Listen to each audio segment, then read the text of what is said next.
It's time to get you caught up with all things sports. Yes! Yes! Yes! Yes! On the throw-in. One thing is certain. None of this is possible without you, the listeners. From baseball, football, wrestling, and more, covering local Cincinnati sports, stories, news, and highlights. Why is he always calling me meat? With your host, Justin Trento. When it's all said and done, we're going to look back and remember this is what started it all. Available on the TNC Sports Talk YouTube channel. Let's play the ball! Let's play the ball! Yeah!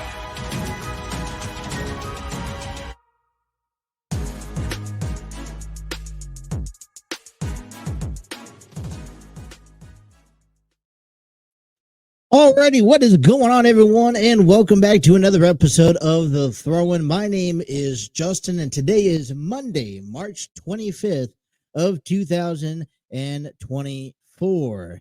No, it's been in and out for the last couple of weeks, as I could tell. I want to apologize. My wife ended up having ear surgery last Monday, so I was kind of attending to her and her needs. She's doing well. She took the little man out to do a couple of errands this afternoon, jumping on a live stream, getting back into it because of baseball season, as baseball is just going to begin in about 4 days from today, wrapping up spring training games today and tomorrow here. I don't know what the schedule is. So I know that trying to get my everything all situated. I know that MLB TV is going to be provided for free customers with T-Mobile.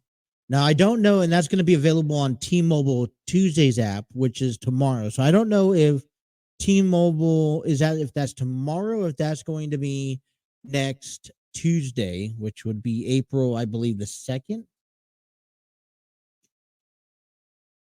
Yeah, April 2nd.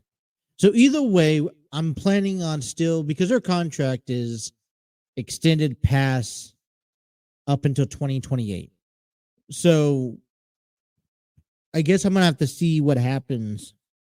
And I would like to try to call a game on Thursday. Around this time it's baseball season, trying to call a baseball game using the sources that I have, giving you guys that extra type of content.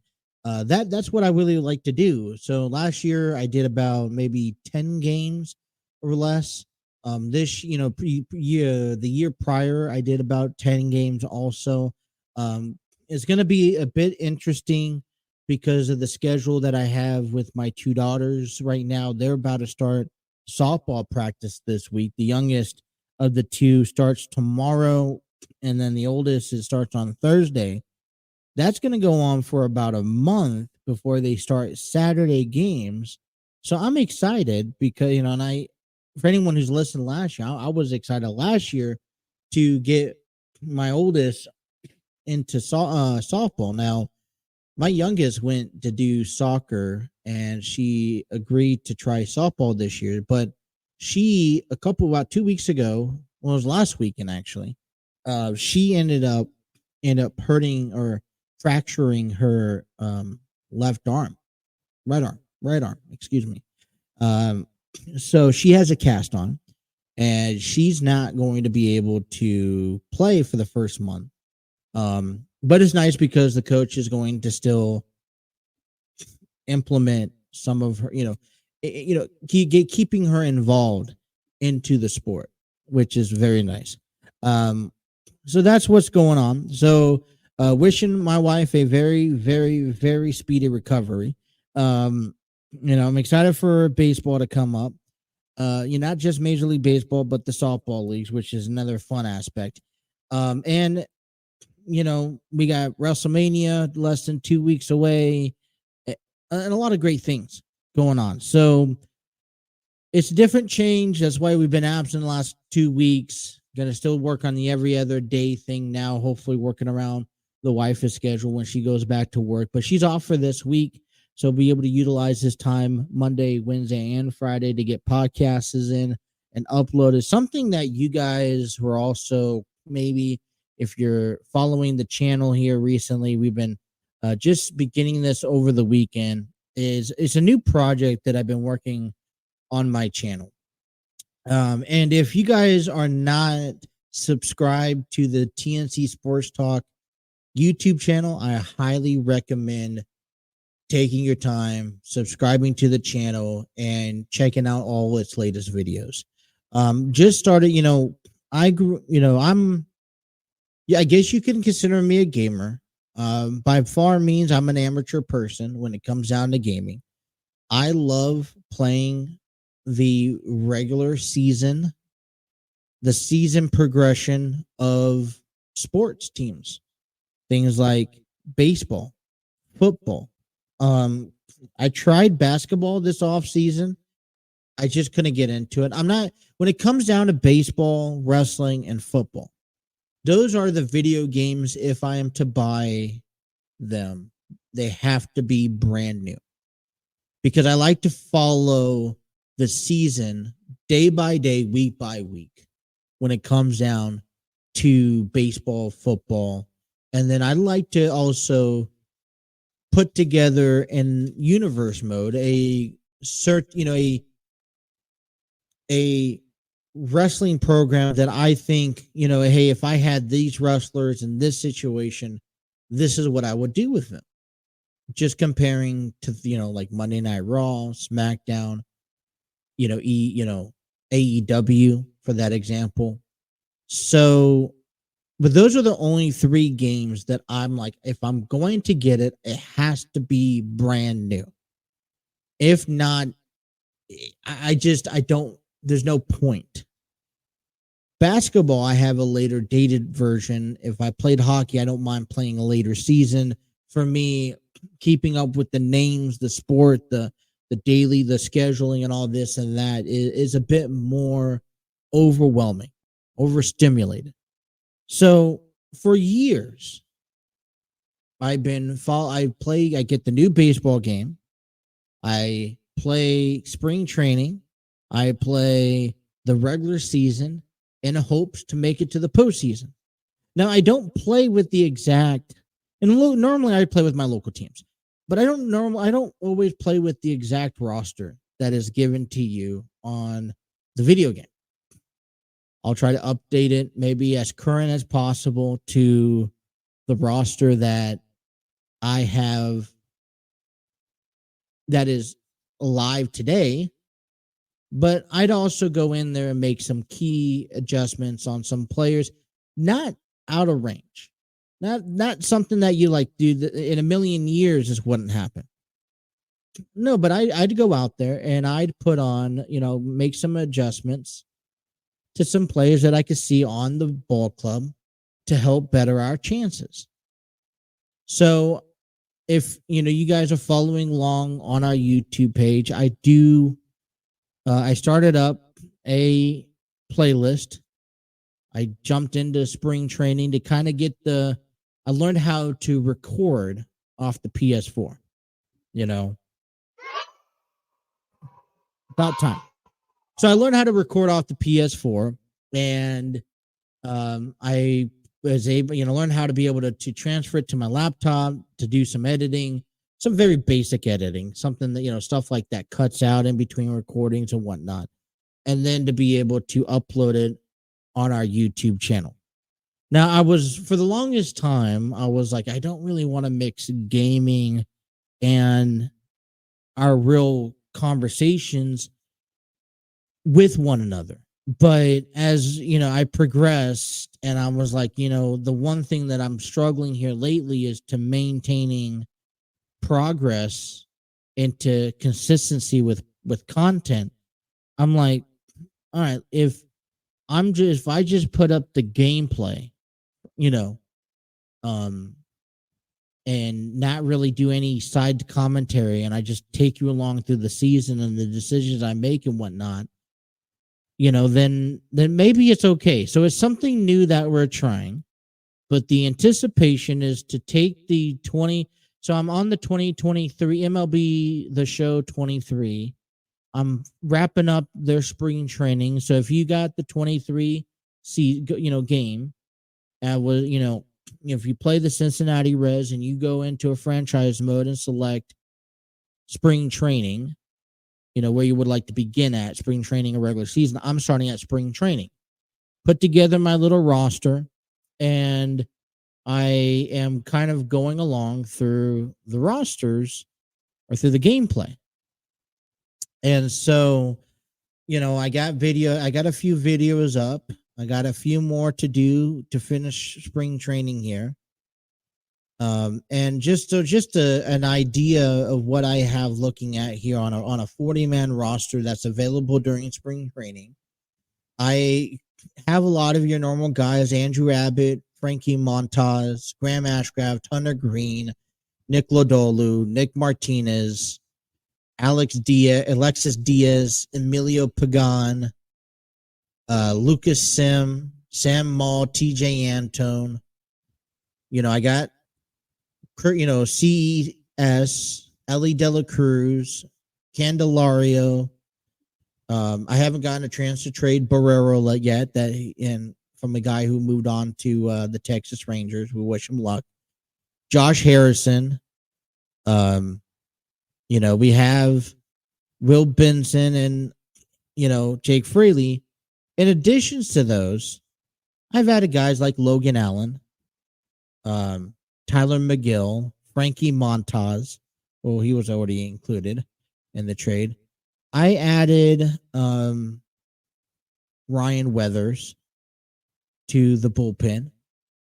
I also have Jorge Alfaro as a catcher. I have Josh Van Meter, Harrison Bader, and Hunter Renfroe, as long as Travis Swaggerty.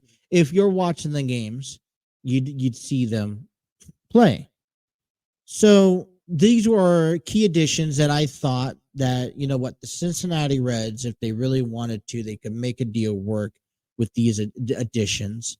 And these additions are either going to help me utilize the max potential for injuries on the regular season, or, they're going to help me, for a trade deadline and whatnot. So I'm going to do my best in providing as much content for you guys throughout the course of the video game career. So, we talk about spring training. They have, I guess on the games I didn't play yesterday, which was home to the Mariners. Then we're home to the Padres. And then we play Cleveland tomorrow on Tuesday. And then that's it for the spring training. So there is a emphasis that I wrap up spring training before I download the new game. I don't have the new game yet. I'll get that later this week. And when I do, I am going to quickly try to go through, get all the players I need to get, jot down the new roster, and try to maybe squeeze in a game all within maybe a 48-hour period so that I'm capable of starting the season off with everybody. I'll go on and I'll play it Thursday and I'll record it, and I'll hopefully be able to post it Thursday night or Friday morning.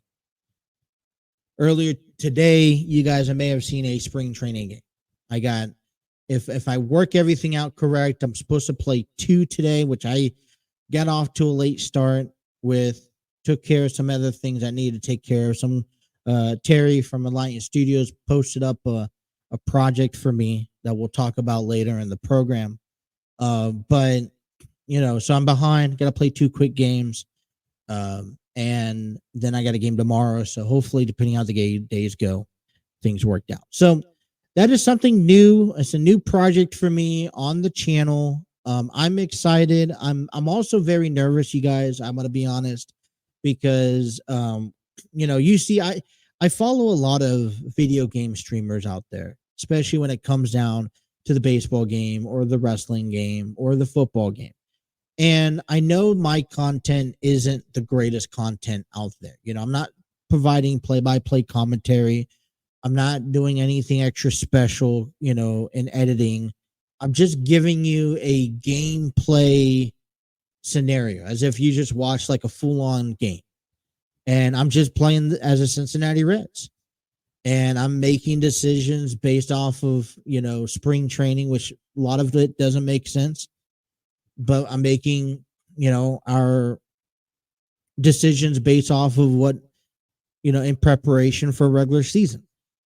So, it's very, very new to me. It's not new playing, it's new publishing it. So bear with me. I appreciate everyone's support. I know we got people viewing it left and right, and I'm thankful for it. And that's just only encouraging me to throw even more games out there. And it's also in hope for when I have moments where I cannot be on a live, and I cannot stream, talking about regular day sports. I can also give back to you guys. The other thing that I'm also looking for to do is start implementing some of that conversation, as sometimes the conversations become stale. Bring it up here, talk about what's going on the game mode, so that if you guys are following along and listening to this channel and watching those streams, we could talk about it a little bit here. So expect a little bit. I'm not going to try to confuse you guys between what the real life Cincinnati Reds are actually doing and what, we're doing on MLB The Show. But that's going to be a new project that we're going to work on implementing and providing you. And I'm excited. And I hope you guys, get a chance to also weigh in your means and pros. All right. So this episode here, we're kind of catching up on a lot of, on some of the sports going away. MLB opening day begins Thursday. The Padres and Dodgers, as a matter of fact, had a couple of games earlier last week out there in Korea. So we will talk a little bit about that, because it was, it's always interesting to wake up a lot of, at a different time slot that you don't normally wake up in the States to watch some baseball. And, I got family out on the West Coast that said, boy, waking up at the ass crack of dawn was, before the sun rose, before the rooster crows, waking up to watch some Padres baseball, and all for them to just to blow it away on game one. So we'll talk about about that. We want to address the Shohei Ohtani gambling allegations with his ex-interpreter. It is also prediction time. I think that today is a good day to kind of share along some of my predictions for the Major League season standings, where team has a chance at making it postseason and whatnot. All the above. So, expect some of that. And we're just going to try to get back on the right track here on the program.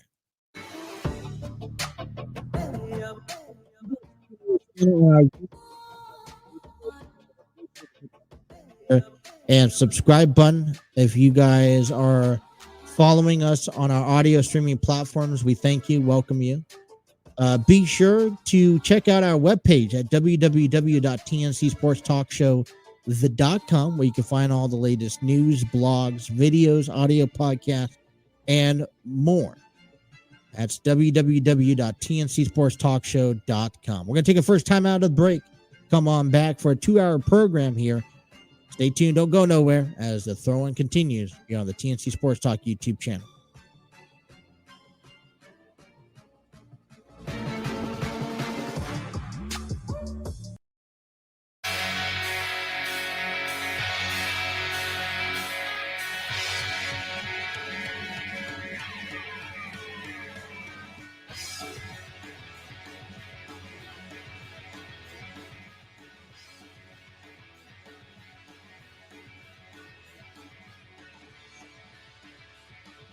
Alrighty, we would like to remind everyone that the TNC Sports Talk YouTube channel is the proud home of StreamYard Studios is the proud home of the TNC Sports Talk YouTube channel. Excuse me. Where you can create podcasts, videos, host virtual business meetings, and even conduct interviews. Check out their free version today at StreamYard.com.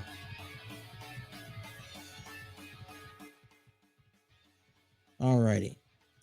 So opening day is coming up for the Cincinnati Reds. spring training, it's finally over with. And the one thing that I kind of run into, because by the time football is over and the new year is officially among us, I get excited for Major League Baseball. And trust me, when I was in San Diego, I was excited for the San Diego Padres. I'd go out to Fan Fest. I'd watch every spring training game. I'd get all dialed up and ready to go before spring training. And then I jump into spring training. And even though it's a month worth of realistically not a lot of action that really means much of anything, because you have to get to the season, which games officially start counting, I just got excited and I get into it. But then, I get into the first month, maybe 2 months, and then I, for some reason, just lose interest. And it's quite annoying as a baseball fan, I'll tell you that. And I think one of the biggest issues is that the way that the game is televised, they have streaming services. For example, Apple TV. Don't get me wrong. I think that with how technology is working, with how the public is viewing streaming services now today, watching less TV, picking up Netflix and Hulu and ESPN Plus and all that stuff. I just see eventually, TV is going to kind of go away and everything's just going to be on a streaming platform, which then now means that they could charge an arm and a leg. WWE is going to Netflix by the end of this year. So where are we watching Monday Night Raw? And doesn't that give Netflix the opportunity? Hey, we're going to have 300 million people tune in to watch Monday Night Raw. We can charge more, and guess what? They're going to tune in. Well, living out here in Kentucky, Cincinnati area, I think there is that fine line. I don't have a regular cable network. If you guys want to sponsor me, hey, email me. Check out our website. Give me a link, and I would love to be the sponsor to Bally Sports or whatever. But the bottom line is I don't get the local channels. So therefore, I don't get Bally Sports. Therefore, I don't get the Cincinnati Reds baseball games. Even with MLBD TV, I don't get the I only get out of market games. So if it's aired on ESPN, or if it's aired on Bally Sports in Cincinnati, I do not get the games. It's so frustrating, but you know what? That's something we have to deal with. It's all right because I do linger towards that audio platform. I love listening to audio baseball. Cowboy, Rob Brantley, and is it Rob Brantley or let me look that up. I'm drawing blanks.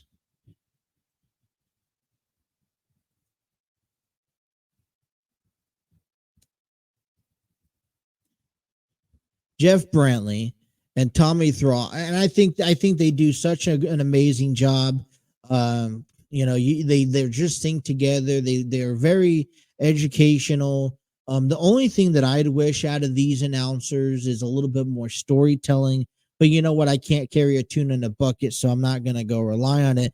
But I think Jeff Brantley does a really good job giving you an honest perspective of where these guys are at and how the game is being played from the Cincinnati Reds point of view. He's not afraid to call them out if they're not performing well. And Tommy Thrall does a good play-by-play announce, and they switch off every couple innings.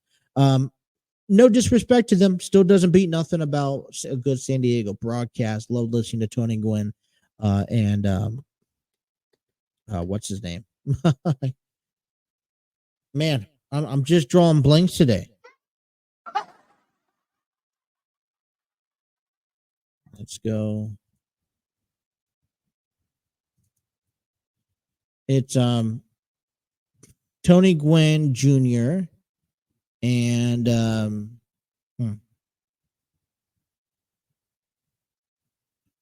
I have it right here. Where is that? Where is he at?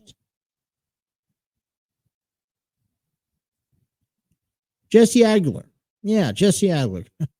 Anyways, Excited, but other words, moving forward, it's this week is a pretty big week. In Cincinnati, they kind of do a big ceremony. You have the Finley Market Parade that jumps on, and then you got the pregame show, and then this is the only time where local news stations air the Cincinnati Reds baseball. So, I was looking into the rundown, and I had an article that breakdown from Lance McAllister here. I'm just going to read you guys how this is going.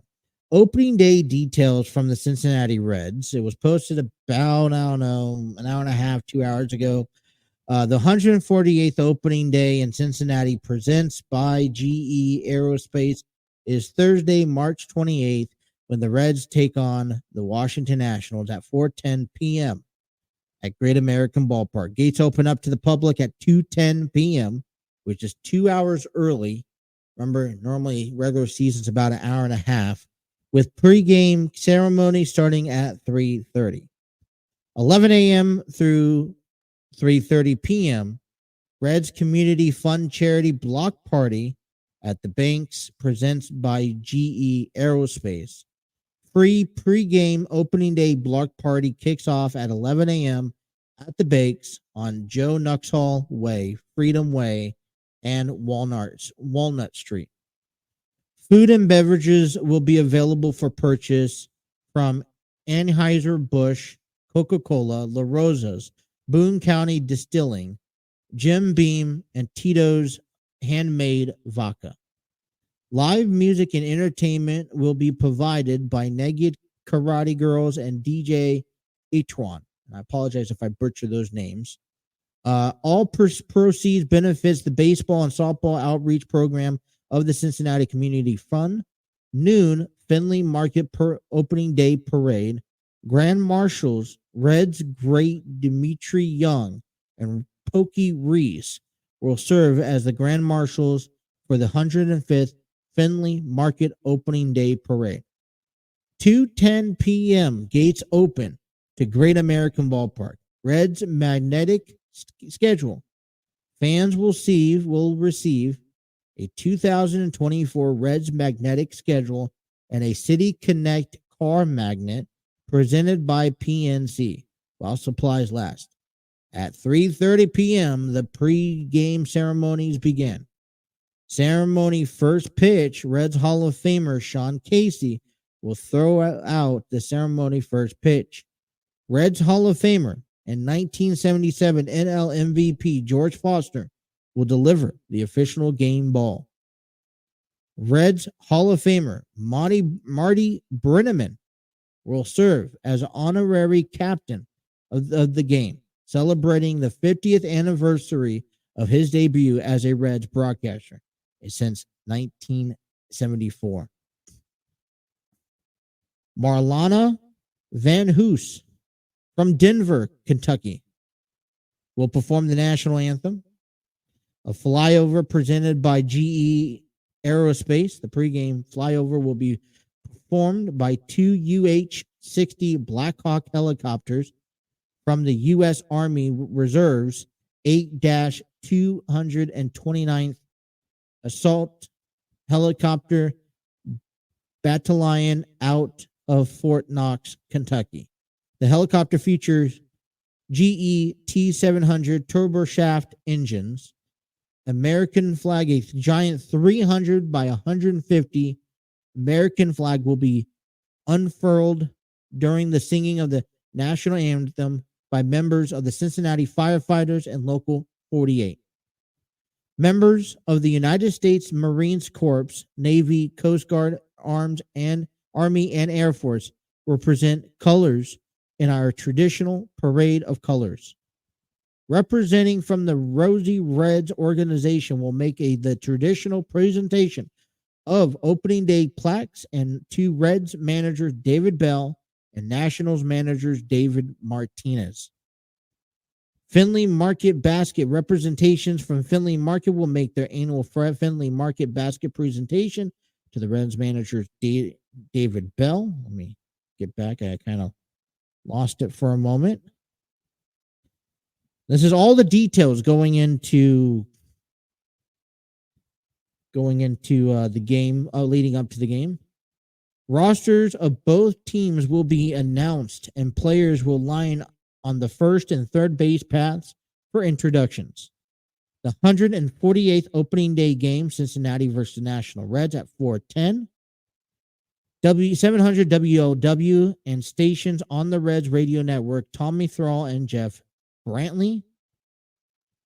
Reds right-handed pitcher Frankie Montas will take on Nationals right-handed pitcher Josiah Gray. That's all still pending, but that's the projected starting pitchers. Cincinnati's police officer Ben Williamson will be recognized as the Kroger's first responder of the game at the end of the first inning. U.S. Air Force Chief Master Sergeant Jay Collars will be honored as the Alta Fiber hometown hero of the game at the end of the second inning. Retired Cincinnati firefighter John Winfrey will perform God Bless America during the seventh inning stretch. So I have that reposted on my personal Facebook page. It was an article. It was something typed out, written by Lance McAllister. I will resubmit it on the TNC Sports Talk Facebook page. But that is the breakdown of what opening day is going to look like, which I think is pretty detailed, pretty remarkable. It makes me excited for baseball. I look at a list like that. You're celebrating the past, the history, the present, honoring everybody everywhere. And how do you just not get excited for Cincinnati Reds? I don't know if we'll have time today. Probably more likely tomorrow, Wednesday, we'll dig into their 26-man roster. We'll dig into what we think of the injury list and whatnot. But last year, as if you guys followed back on our channel last year, we got a chance to call the game on our channel, audio wise. It was a good time. I'm not going to be able to probably call that on Thursday because of my oldest has softball practice later that night, and I know the game will exceed past that time, but I'm going to tune in because it's so very often that I get a chance to watch the Reds. But, this season, I think, is a very 148th season for the Cincinnati Reds. First of all, let's ponder for a second. But, this is a season that I think there is expectations of forward progress among everybody. And it all starts on Thursday. And I know it's going to be sold out. I know there's fans going to be everywhere. If I had a chance to go, I'd love to go. But and I think that's once in a lifetime. I know my brother hooked me, shoot me up the other day and said, "Hey, I'm thinking about going to the Padres opening day on Thursday against the Giants." And I'm like, "Go ahead." For me, sometimes it's a once in a lifetime experience. And, you never know what that season could hold up. So, but that is the details. You could find that in our Facebook page at the links in the description below. All right, let's take a break. Let's come on back and start giving you our projection of how 2024 baseball season will pan out. You guys are listening to The Throw-In on the TNC Sports Talk YouTube channel.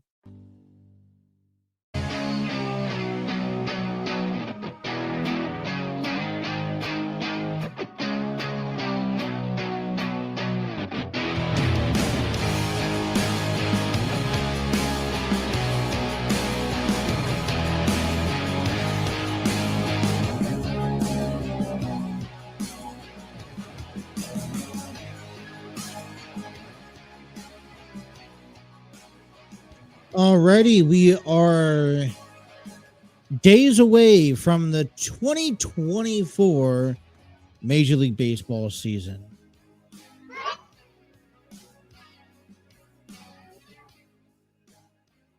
And as we take you to the bottom of the hour, I'd like to give a big shout out to Epidemic Sound. Discover your world-class artists, composers, and bands.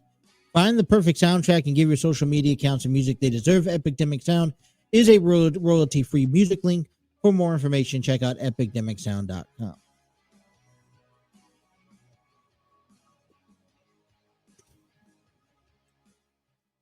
All right, so let's get down into business as the 2024 Major League Baseball season is among us here.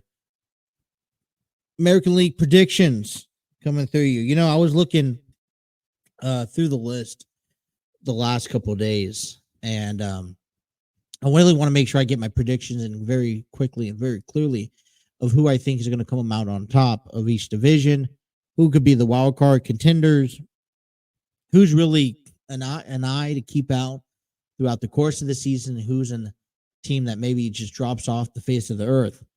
A couple of notable things that you got to keep in mind with here that took place over the offseason. I think the two biggest news worthies to mention is the Dodgers signing Shohei Ohtani has to be number one on top of that list. I don't think there was too much of a surprise leading into Shohei signing with the Dodgers. I know that there was other ball clubs, but we knew that he wasn't sticking with Los Angeles or with the Angels, to say.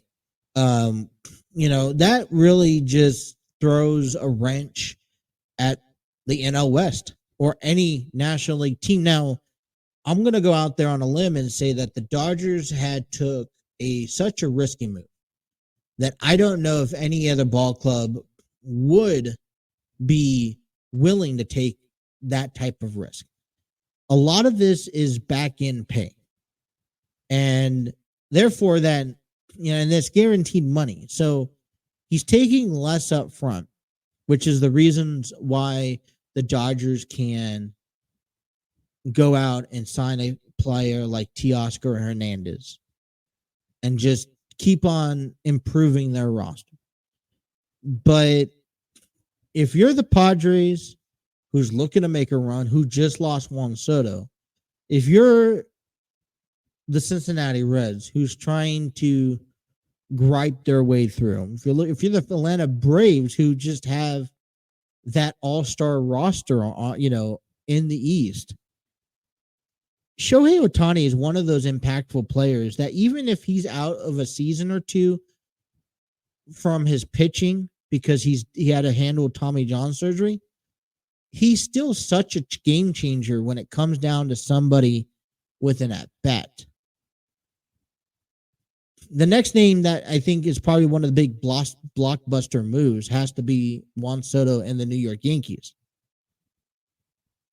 You know, you already have Aaron Judge, you already have Giancarlo Stanton, adding a Juan Soto, and I think you have one of the most dangerous concepts in dynamic trio in all of Major League Sports. Now, there's already rumors and predictions that in the American League, and specifically in New York, there's going to be some record-breaking, some competition ahead, and I'm all for it. And I can't wait to see what happens. But the one thing I want to just keep a point out is that it doesn't matter who you have on the field. It doesn't matter how good they are. It doesn't matter how much money you have in your pockets. It doesn't win you championships. Going out there as a team from the greatest player that you have on your roster to the guy down in single A trying to get his reps in, hopefully looking and praying every night that he can one day be a professional athlete. It's going to take an entire team. We've seen time and time again the Yankees with Judge and Stanton, and we've seen the Dodgers with Kershaw and, you know, Mookie Betts and Freddie Freeman, and that doesn't win you a championship. The Braves didn't win a championship last year, and they are considered one of the teams who have an all-star team put together. They're well organized. They're well put together. This is a ball club that's going to be sticking around for the next couple of years. So they have the golden opportunity to be a dynasty, but instead we saw the Texas Rangers. And if I'm not mistaken, the Texas Rangers was a wild card team last year. And they swept a wild card team last year. So we begin things off in the American League under predictions here. We kick things off in the East. And we talk about those Yankees. How can you just not at least consider the Yankees being on top this year?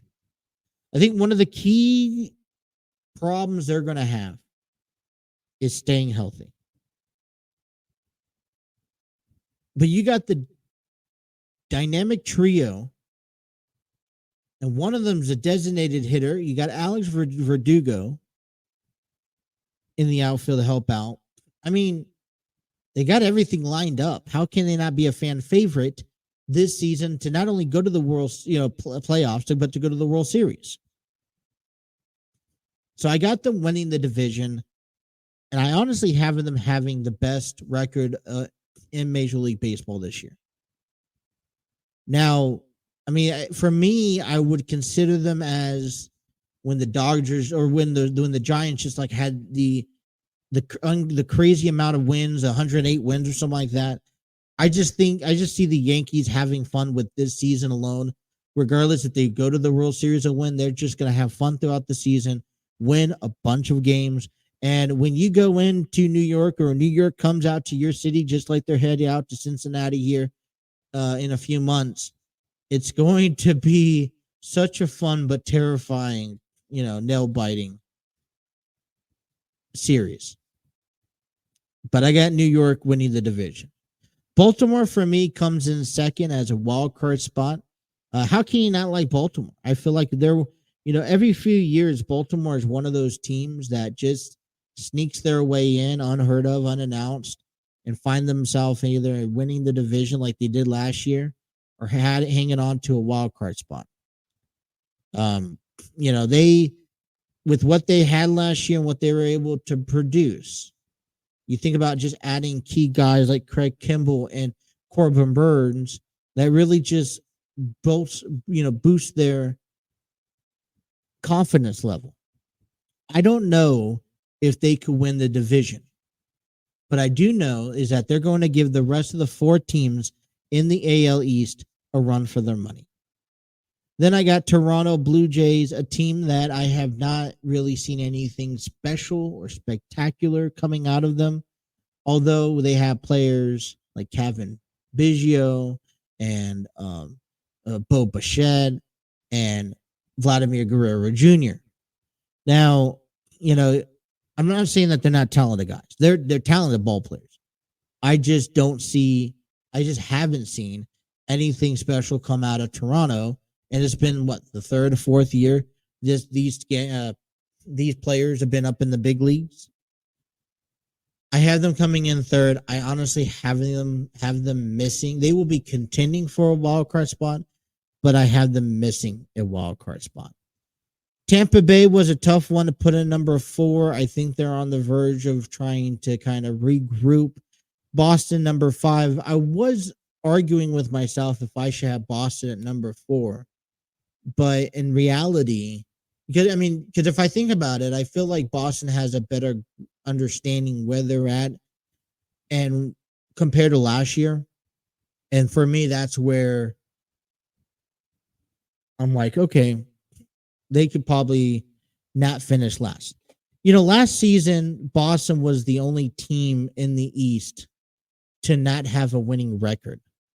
And if that says something about the AL East, and if this year's anywhere as similar to the AL East, I think there's going to be a lot of great stuff coming out of this division.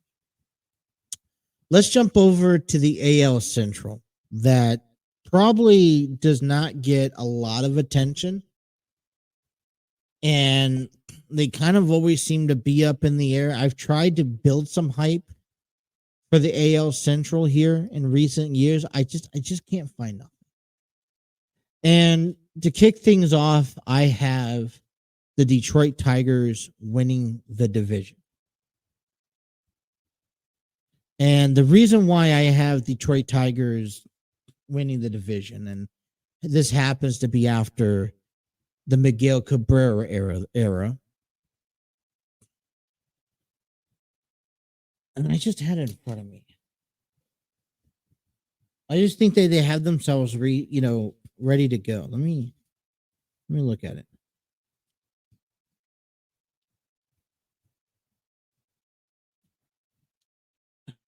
All right. They don't have the greatest ball club in the world, but I think they've had some really key rivals. Guys like Jack Flaherty, Andrew Chafin, Kenta Maeda, Mark Canha, Shelby Miller. These are all guys that could help produce. And I think that the AL Central, when you talk about being anybody's ball game, it's truly anybody's ball game. I mean, coming up with the Kansas City Royals to be maybe in the second spot. I mean, you just signed Bobby Witt Jr. You got, this was a team that, with Salvador Perez. I mean, you have Seth, Michael Wacha, Seth Lugo, Jordan Lyles. You picked up Will Smith as a closer this year. I know this is more of a bold prediction. And then I throw in the Minnesota Twins, who I think need to contend. You got Carrera, you picked up you got Polanco, but they just really haven't had such a big offseason. As a matter of fact, they lost a lot of players. They lost the Joey Gallo and the Dallas Keuchel, the Michael A. Taylor, that could help elevate and get them over to a postseason spot. The Guardians, I wouldn't be surprised to see the Guardians contend again, but I feel like they're kind of short on their season. Nothing's really changed a whole lot. I mean, they picked up Austin Hedges, Ben Lively, Scott Barlow, but they did lose, Christian Bethancourt, Cal Quantrill, Lucas Giolito, Cole Calhoun. So the Cleveland Guardians coming in at number 4. Coming at number 5, I have the Chicago White Sox. And I think for me, the White Sox are ready. This was a team that I was actually very disappointed in because it was one among 3 names that I remember them talking about at the end of 2019 before the pandemic about, hey, expecting to be a postseason run next year. The pandemic hits, and they had it was a one and done deal. And I thought that what they had was something a little bit more impressive for years to come. You're looking. I go scroll to their lineup here, and they're kind of leveled out. Andrew Benintendi, Yohan Mercado, Matt Stassi. They picked up a couple good people, Maldonado, Paul DeJong, Nick Lopez. And so, and they did have an equal share of letting people go. So I think they're finally figuring themselves out, but I think it's going to take a few more years before you could see them move up. So I know the Detroit Tigers and the Kansas City Royals being on top of the division is a bit of a bold predicament, but I also like that new team, new energy. Now let's get to the AL West before we finish off the hour here. And I'm just like, how can you not? I've learned not to count out the Houston Astros until they're knocked out of the playoffs. They've dominated the AL East or AL West for quite some time. And although the trajectory has them placed number 3rd and Justin Verlander's hurt, they've always just seemed to bounce back. They didn't let the scandal get to them a couple years back. I know they still get a lot of heat on that, but for Houston, they just keep letting it roll and they keep proving to people that they are a good team without a scandal. Now, the Texas Rangers comes in number second. I think that they're holding a wild card spot this season. I know there's not many, shoot off names. Seattle, another wild card spot this season. When you have a little taste, they're just so close. I think this year is going to be a strong year for the American League West among these three teams: Houston, Texas, Seattle. I think there's a lot of back and forth between these three teams in co-assigning. All right, what do we, who's going to take the lead? It's going to come down to September, and it's going to come down to the wild card and all that great stuff. Los Angeles Angels, I really, I've kind of just gave up hope, up ship with them. I really don't know. Hell, even Oakland could probably finish off in fourth as they look to move out to Las Vegas in the next few years. But I wouldn't go vote against Houston, Texas, or Seattle walking away. I think that when it comes down to the wild card, Baltimore have a nice, easy, steady. Texas, Seattle, Toronto, maybe the Blue Jays. If the Twins and the Guardians have a better season than I anticipate, maybe the Guardians. The Angels will probably have maybe a third of a good solid year this year. But I ultimately have Yankees, Astros, Tigers, Baltimore, Texas, Seattle as the wild card. Alrighty, in hour number 2, we have the National League prediction. Who's going to win the East, Central, and West, and how will those Cincinnati Reds finish off? I also want to talk about the Shohei Ohtani interpreter scandal or allegations that were made, and share some other news lurking around the TNC Sports Talk YouTube channel. So don't go nowhere, because hour number 2 coming up next here. You guys are listening to The Throne on the TNC Sports Talk YouTube channel.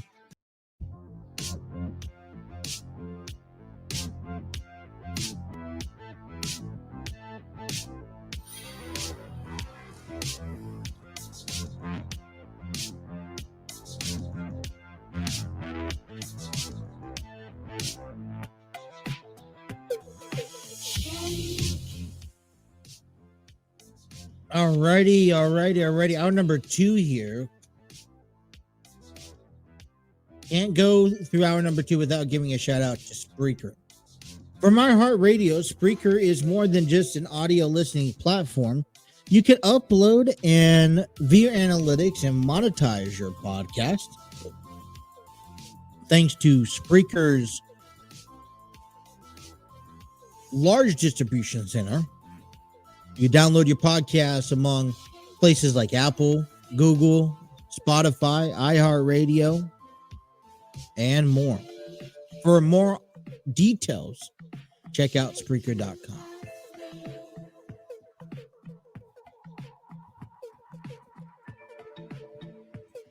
I would like to go ahead and also invite you out to our webpage.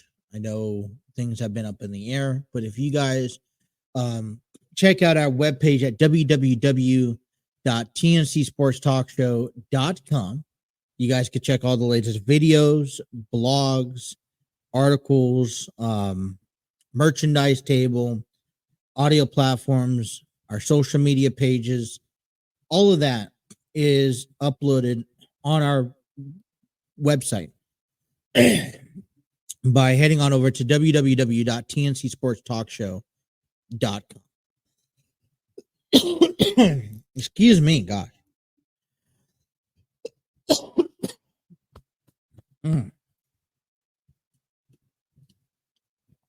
Expected to have a very, very impactful week here on our program. One today, finishing up today's episode, doing one on Wednesday, hopefully to wrap up and get everyone ready for the weekend on Friday. If you guys joined us at the beginning of the hour, you guys know that I'm working on a new project to just be consistent with publishing content. I'm going to step outside my comfort zone here on this channel and post video game content. And this one is going to be the Cincinnati Reds franchise mode series for spring training of 23 and the regular season of 24 through MLB The Show. I got a total of 3 more spring training games to complete.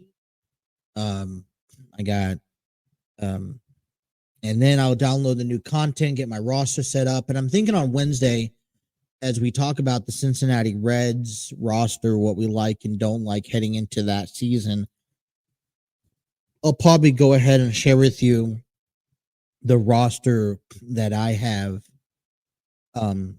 with the roster that, it's a combination of what the 24 roster gives me and some of the altercations that I adjusted to. So make sure you tune into that to follow through and just keep an eye out for all new episodes. I know I had one posted earlier this morning. Hopefully I could get another game in at some point today so I could get it posted by tomorrow. I hope also then I could get a couple games posted tomorrow and wrap up 23, because then I'd have to go on to PS4, buy the game, let it download, and then set all that up. Hopefully be able to get a gameplay in before Thursday so I could actually post the first game of the season by Friday morning. So I got my work cut out for me. On top of that, wife's off this week, and this morning I was behind my desk majority of the morning. I try to balance that out very professionally, but I found myself sitting behind my desk. I got asked to do a project this morning. Didn't get a chance to put in a game work, or else I would have that getting uploaded right now as we speak. But and then enjoyed some breakfast. She's out with the son, little one, where the girls come home from school. It's nice outside. If it's as nice as it says it's supposed to be, I'm gonna go try to play some catch with my kids if I can. Get out of the house, come home, cook dinner, get things ready. So great way to start off the week. But without further ado, let's jump in to the National League. And the one thing that I will say about the National, I would say this about any sport at the beginning of any season, is that this does create, it's no matter how good of a roster you have, no matter how good someone says you are or not supposed to be, anything could possibly happen. I mean, last year we saw the Pittsburgh Pirates make a run in April and May, and we thought that they're going to the playoffs. No doubt about it. And then we see the Cincinnati Reds kind of start creeping back, and, Pittsburgh kind of fell off the map. And, the Padres were expected to be very good, but then the Dodgers D-backs find themselves in the wild card going to the World Series. If you told me last year, right, that the Diamondbacks was going to the World Series, I don't care if they won or lost, but that the Diamondbacks were going to the World Series, I would have called you bluffed. I would have laughed at you. I'm going to say you crazy. You got the Dodgers, you got the Padres. Hell, you even got the Giants before I picked the D-backs. But you know what? That's the luxury of a baseball season that's 162 games, and you give me a week or two of a solid team and a good run, and you could change everything that comes your way. So let's kick things off in the East. The Atlanta Braves, I have number one. Like I said, to me, how they constructed this roster, where they only have one, maybe two players every offseason to reconfigure. I think it's like mind-boggling. Why doesn't all the other teams do that? And for me, Atlanta's always up on in the NL East. Although I would like to see Philadelphia. The Mets had a run last year. Miami is one of those teams, surprisingly, who made zero acquisition. Let me double check that. I don't think they made an acquisition this year. Well, no, let me take that back. They added Vidal Brujan from the Rays, Caleb Ort from the Mariners, Christian Bethencourt from the Guardians, and Rudy Munoz from the Pirates. I mean, okay. I don't know. They got Josh Bell. Okay. They got John Birdie, Jake Berger, Brian Dela Cruz, Chisholm, who was a cover of MLB The Show 23. They're working off of a 4-man rotation. I mean, nothing really speaks out to me. Maybe just Josh Bell. So, I mean, I was explaining that they didn't really quite have an off season this year, and it seems like every year Miami kind of threats for the first 2-3 months and then falls off. So I had them number 4, Washington Nationals, who we'll talk a lot about on Wednesday, is coming in. Probably still last. I know that they had the Steven Strasburg situation during the offseason. I mean, they just re-signed Jesse Winker. They actually just signed Jesse Winker along with Nick Senzel this offseason. So they picked up a couple of talented former Reds players. But I don't know if that's enough to push them anywhere in the division. So I got the Braves winning the division. I got the Phillies hosting a wild card spot once again. And the New York Mets are probably going to contend up through and out the up and through the year. In the NL Central, and this is not a biased opinion, I got the Cincinnati Reds winning the division. I don't have any team coming out of the wild card spot. I think I would arguably say that Milwaukee. I don't know if they're on a rebuild mode. I think they're trying to slim out a little bit of their roster as well as be able to, maintain consistency on the top of the division. I don't know how well that's going to work this year. I have them down more at number 4. St. Louis, I gave them a year to regroup. They're not going to be the best, but I don't see them finishing last. The Pirates, I mean, I like what the Pirates have to offer. But the only real contenders I see in this division, along with the Reds, and that's even, if everyone can stay healthy, I know that there's a handful of Red Legs that are going to begin the season off on the IL, and guys like Nick Lodolo, maybe even Matt McLean, TJ Friedel is going to be out 4 to 6 weeks with the wrist injury.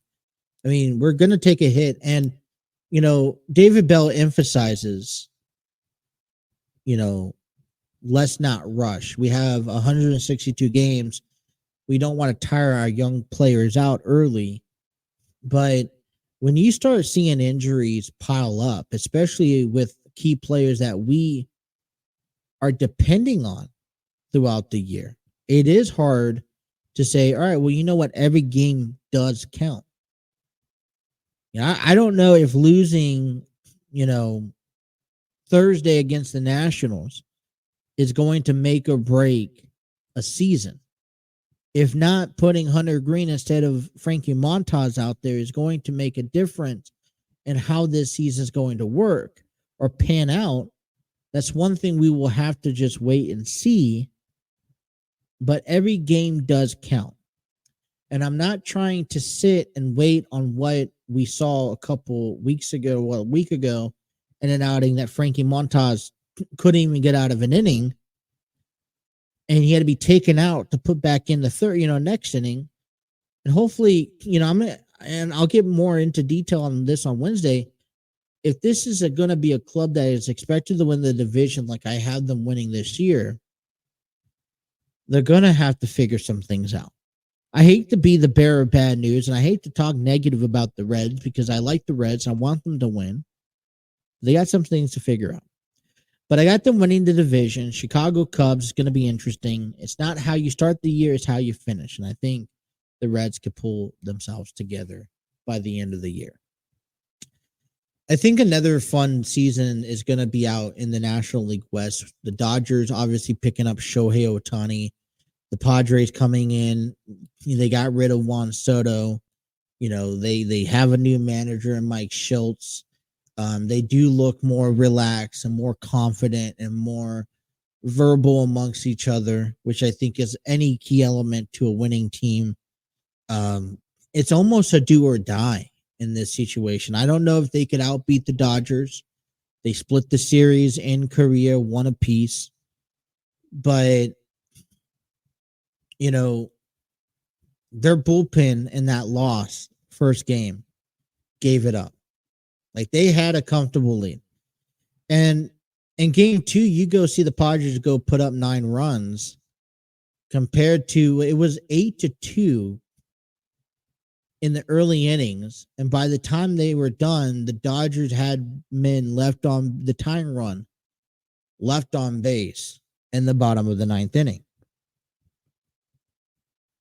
So even though they picked up a W, I wouldn't go out on a limb to say that the Dodgers or that the Padres held their own.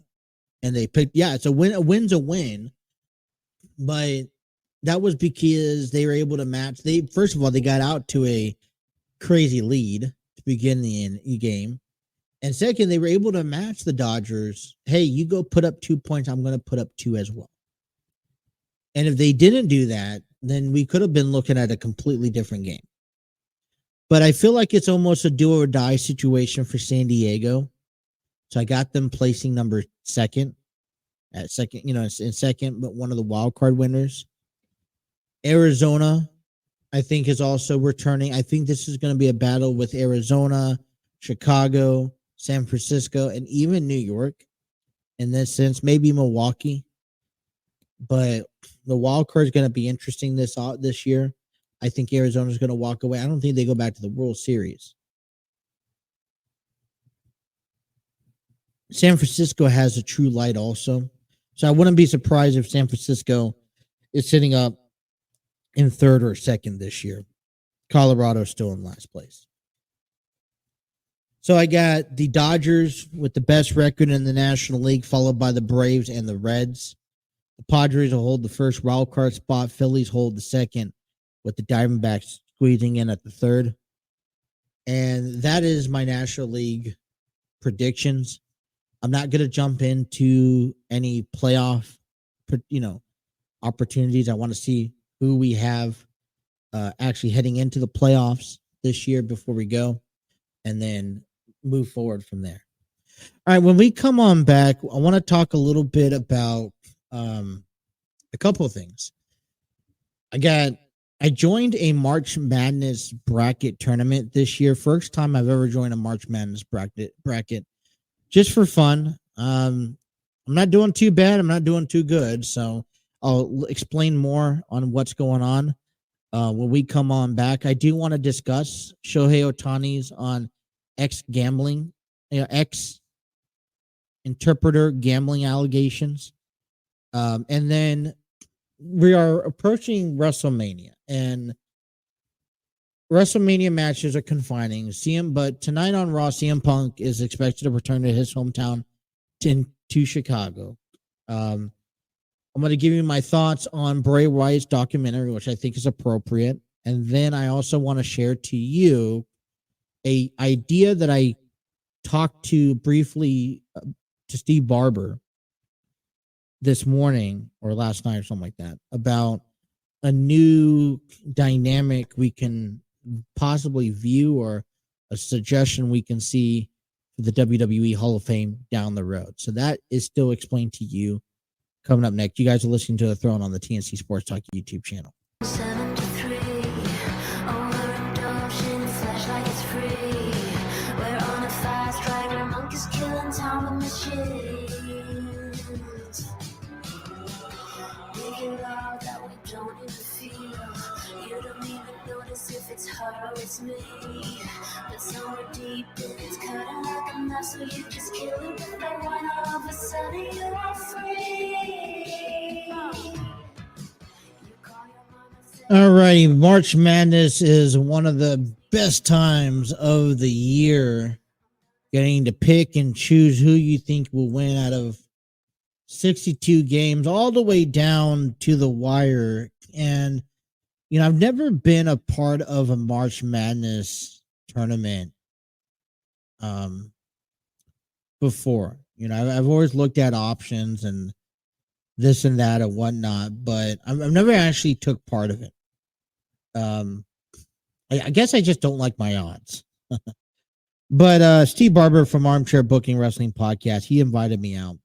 He said, "Hey, I'm putting together just this fun, friendly, fun gameplay of the March Madness bracket," and he's like, "Hey, you could join." And I've never done it, so I've done it. I did it, and pick my team. I was gonna have the computer pick, but I was like, you know what? That's gonna take the fun out of everything. So I'm just gonna go down and pick. I haven't really been invested into looking too much into each and every team, and so I kind of just when I went over the list, I was just kind of like, all right, who do I really like? Who do I recognize from the past having a lot of success?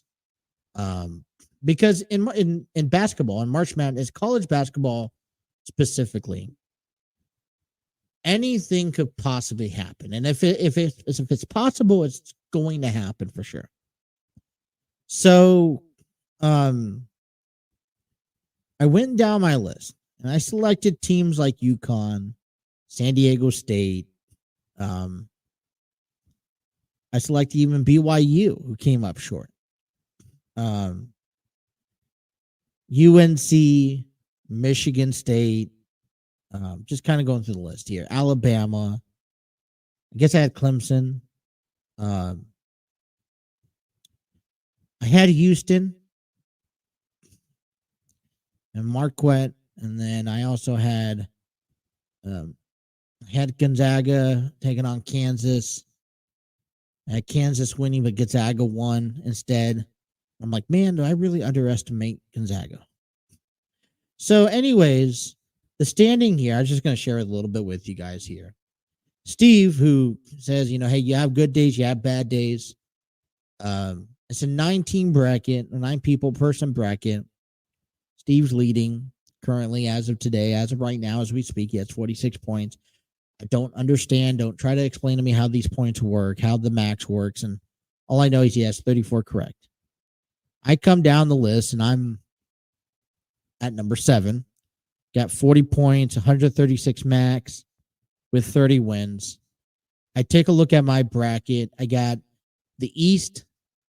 I'm all suited for. I'm still completely 100% in. I've lost 3 out of all the games in that East bracket.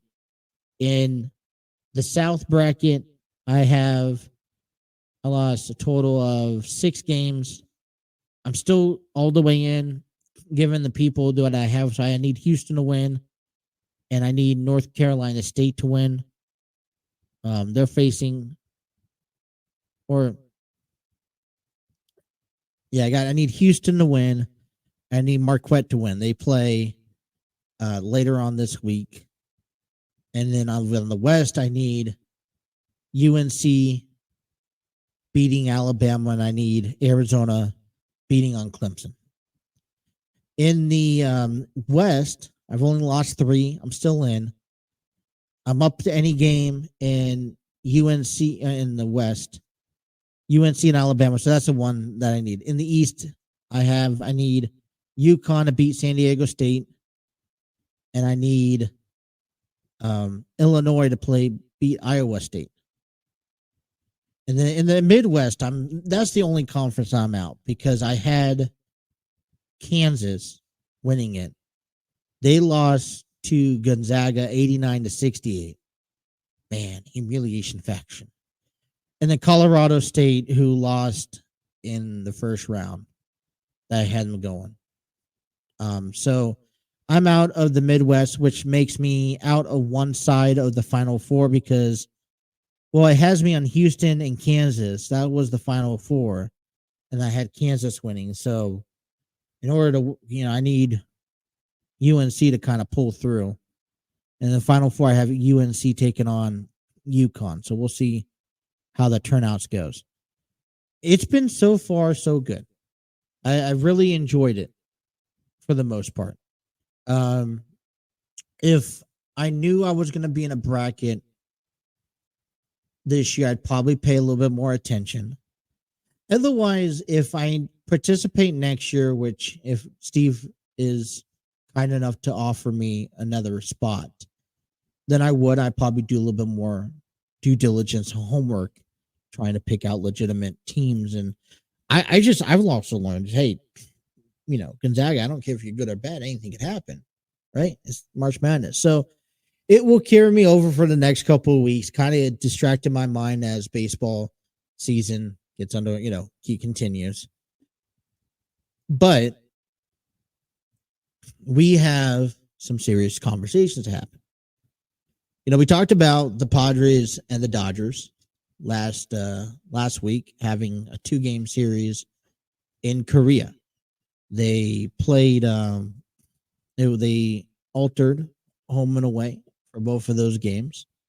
And one of the things that came out of the Korea series was some betting allegations, because there was a transaction made out of Shohei Ohtani's personal bank account into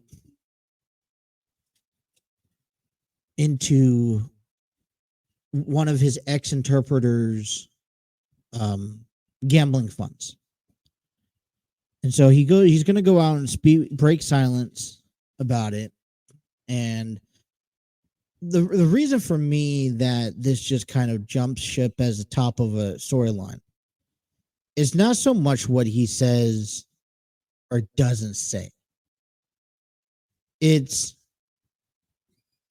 Shohei Ohtani, one of the future Hall of Fames, one of the next greatest baseball players of this generation. He's putting himself into a position where he can jeopardize his entire career, his entire legacy, his entire culture, country that he is representing with this allegation that doesn't include him into gambling. He is, to my understanding, he paid off, or he helped out a former interpreter that has a gambling issue. $4.5 million worth of gambling debt that he ended up paying. And, I like how it's a kindful act, but it's a very cautious thing, because we've looked at this all the time. There's a zero tolerance in any sport to gamble, especially against your sport. And that wasn't the case, but we look at Pete Rose. Pete Rose gambled on their teams, on the Cincinnati Reds winning. He had the confidence to bet for his team to win. And I'm not saying that Shohei Ohtani is a betting person, and whatever as long as he's not betting on Major League Baseball games, then he should be fine. This is just such a gray area. And I'm just not a fan of this, because if he's doing this out of the act of kindness, but his name is associated with it, and MLB is looking to crack down and really stop all this. This is just so devastating. This is a guy who has this $700 million contract, a lot of his back end, to play 2 ways for the Dodgers, one of the best organizations in all of baseball. This is probably anybody's dream, unless you're a Yankees fan. And you have Tommy John surgery, and you're probably going to take the next year or two not pitching. but you could utilize his at bat as a DH. You can even play outfield if needed. And he has his life all lined up for him, and all because he is trying to pay off someone else's gambling problems. It becomes such an issue. So I'm intrigued to read more about what he has to say and how he, what ends up really happening. And according to the articles, it's Ohtani's attorneys allege that P. Mizuhara stole $4.5 million from him. And I'll look more into this, and on the next podcast that we'll talk more about Shohei Ohtani and what this lingers. When we really should be talking about how great Shohei Ohtani is and the chances of the Dodgers going to the World Series for him. But we'll see.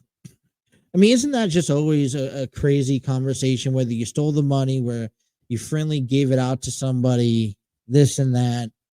The point is that, we're seeing a change in a turn, with interpretations, with agents. I mean, I think one of the big mind-boggling, questionnaires is seeing how what's his name? The free, the Asian,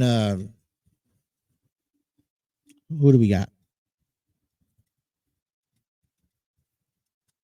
Scott Boras, who is he helping the ball player out, or is he helping himself out with a lot of these things?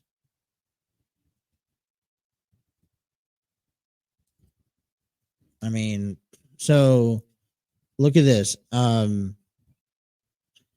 Scott Boras has about 175 clients.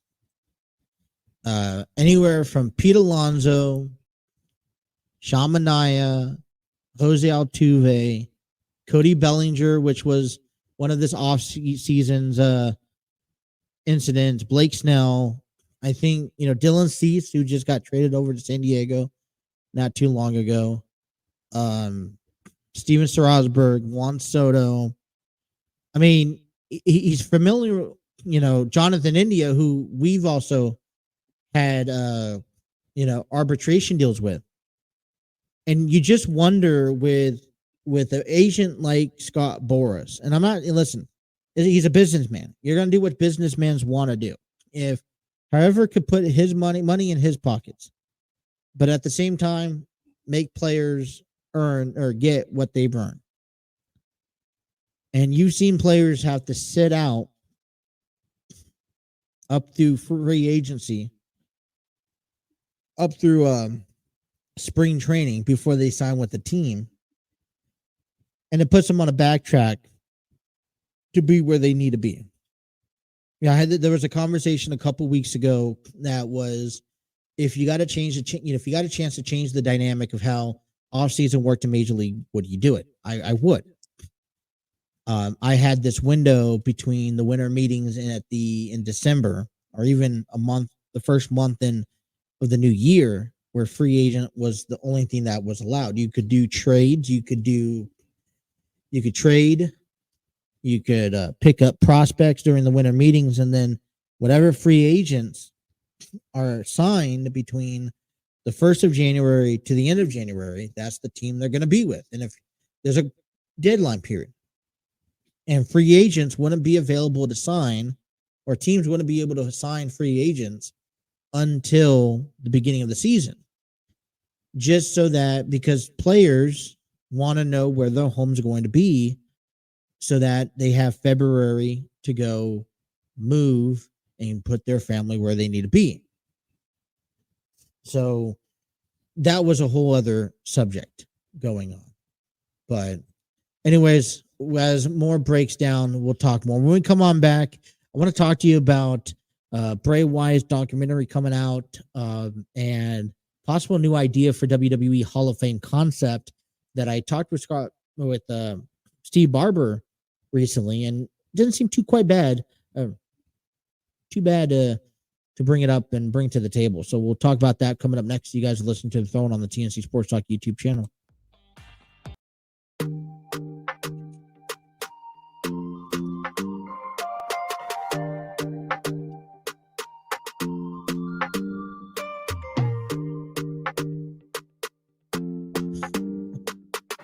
All right. I'm going to be frank with you right now. I was about to maybe shit my pants.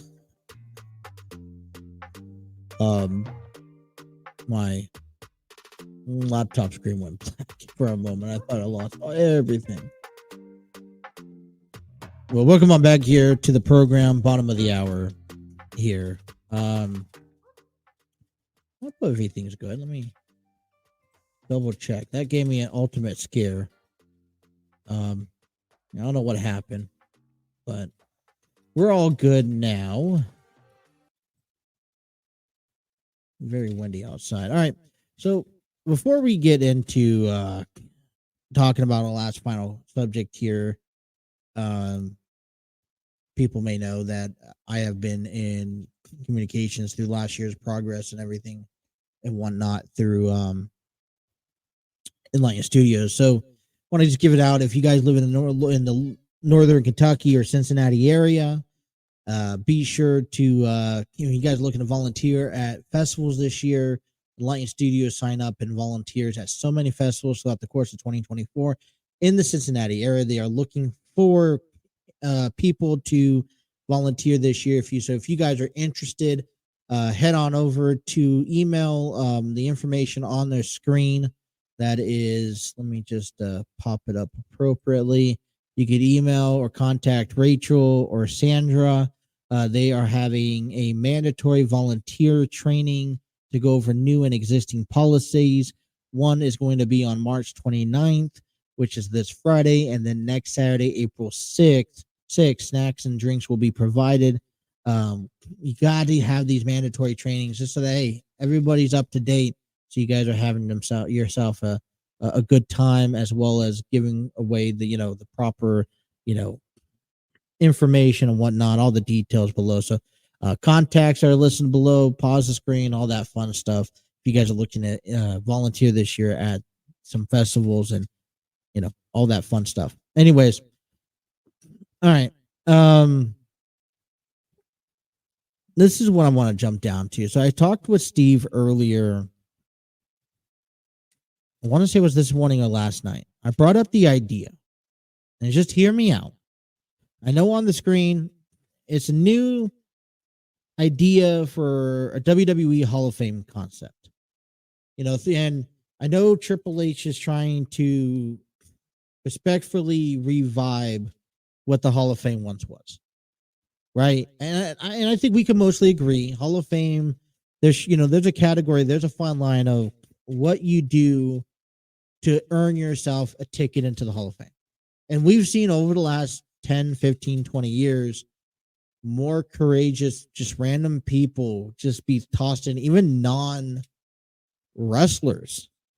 And for me, unless they really make an impact and to help change the industry or, entertain that time frame, then that's when I'm like, all right, then they deserve to be in. I mean, Snoop Dogg has had a good role in to help contribute to WWE.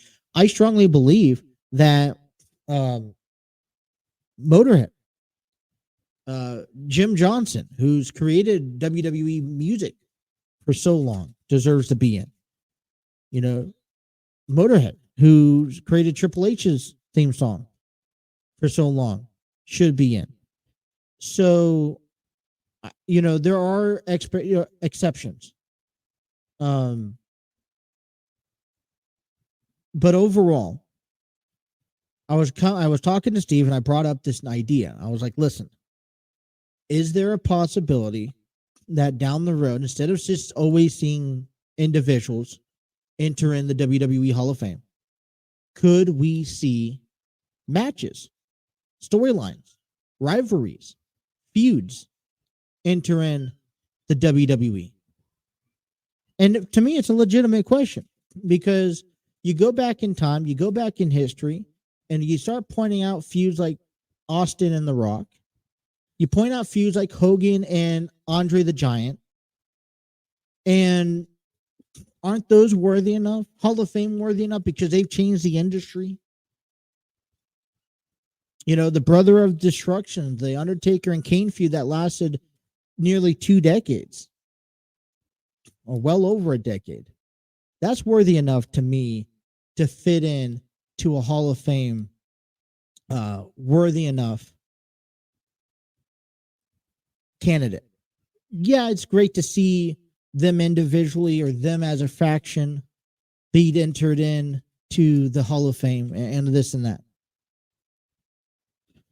But then to see the rivalry itself of the storylines, like the 3 years from John Cena versus The Rock, that's a good storyline. The 4 years of the Taker facing Shawn Michaels and Triple H is a good storyline. And those, to me, are Hall of Fame storylines. Now, I'm not saying that we just start tossing in any rivalry and saying, there you go, give them a ring. No. I mean, but at the same time, if you threw in a rivalry every 3, 5, or 5 years or so, saying, hey, we're going to recognize this rivalry because this is what this rivalry changed this industry this way moving forward, then I think that's worth being recognized overall. And so, you know, we bring this up, and you know, and like I said, it's just a new concept. It's not something that I don't expect to happen, but I think it'd be cool to, you know, you see WWE legends or WWE rivalries on TV, you know, and they go into detail of how it changed, you know, people, how it changed fans, how it changed wrestling alone. And I'm just looking at what is there, if there's any rivalry or any storyline to be told, what is that rivalry, you know, that deserves to be in a Hall of Fame of its own? What rivalry is that? And I think, like I said, Hogan and Andre or Piper or stuff like that. All right. Want to also just bring up here, Bray Wyatt's documentary will be aired next week during WrestleMania week. You know, I know that there was rumors and conversations about Bray Wyatt possibly being in the WWE Hall of Fame. And I think that's appreciative. And I accept that. But it was held off. And I think he is a Hall of Fame worthy person. I think he's someone who could bring, you know, who had this Masonic, you know, character that he brought to the table week in and week out. And that type of character is hard to come by, especially someone who could pull it off. The last time I saw it successfully pulled off was The Undertaker. And so he's definitely in my books a Hall of Fame, but I like how they kept him out for a couple, you know, for this year. And but they're making a documentary and they're airing it. And I think there's a lot more that we had an idea of, but we didn't quite know behind closed doors. So to get that insight, to be able to watch that insight and see that true man, I mean, it's going to be probably touch felt, especially if you're a fan or, you know, a huge fan of Bray Wyatt or the Wyatt family itself. Man, tough pill to swallow. And then last but not least, CM Punk returns to Raw tonight in his hometown of Chicago, as we are less than 2 weeks from WrestleMania 40. There's a lot going on, and we will be booking over the next 2 weeks time to talk about it. But the wait's almost over, and Punk, although probably has some expectations to be at WrestleMania this year to compete, probably for the World Heavyweight Championship, but due to his surgical injury that he had to have, that all came to a halt. If he can be a part of WrestleMania some way, shape, or form, not just on the sideline, that would be really good. You're not just paying that man just to sit around and do nothing. So I don't know what his role will be at WrestleMania, if at all, but to see him on Raw means that he's making good progress. And I'm excited to actually be able to see him, at least at a live show.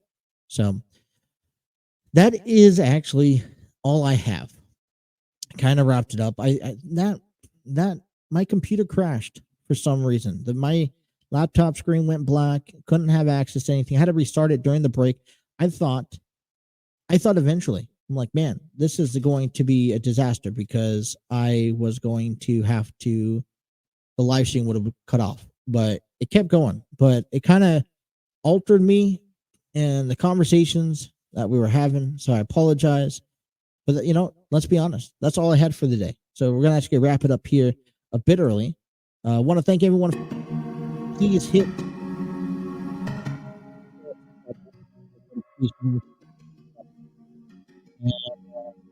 And check out our website at www.tncsportstalkshow.com. That is www.tncsportstalkshow.com for more information, all your blogs, videos, audios, webpage, social medias, anything like that. And then be sure to check out our channel, have those notifications on for any new upcoming episodes of MLB The Show, Cincinnati Reds franchise mode. And that's all the time we have. Thank you guys for tuning in. Until next time, you guys take care. Have a great one.